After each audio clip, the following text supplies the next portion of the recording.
कार्तिक खींचकर रीना को थप्पड़ मारता है। आज के बाद अगर मुझे तेरे खुले बाल दिखे ना तो तुझे गंजा कर दूंगा, समझी?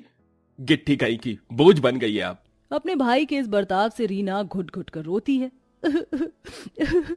क्यों भगवान, ऐसा क्यों बनाया तूने मुझे कि सब मेरा तिरस्कार करते हैं, मैं बोझ हूँ सबके खातिर।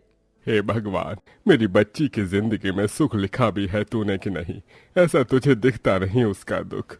इसी तरह दिन गुजरते हैं और चारू अपनी बौनी ननद के सीधेपन का फायदा उठाकर अपनी उंगलियों पर नचाती, लेकिन उसके लंबे बालों से उसकी जलन अभी भी नहीं जाती।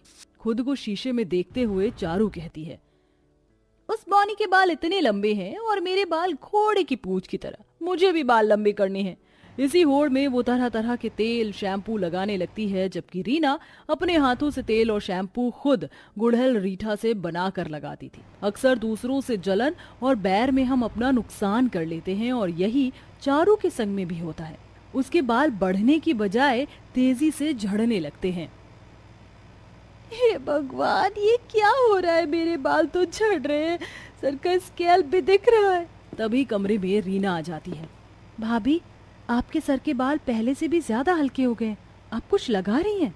उस वक्त रीना के बाल खुले थे, जिसे देखकर चारू के जिया पर सांप लौट गए, क्योंकि रीना के काले बाल खूब चमक रहे थे।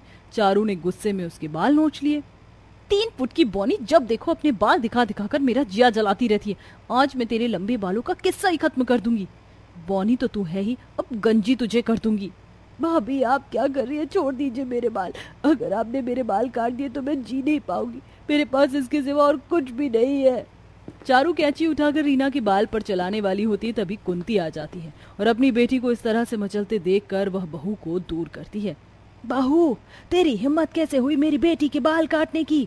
इतने सुंदर बाल काटने का तेरा जी कैसे हुआ? अरे ननद है तेरी वो।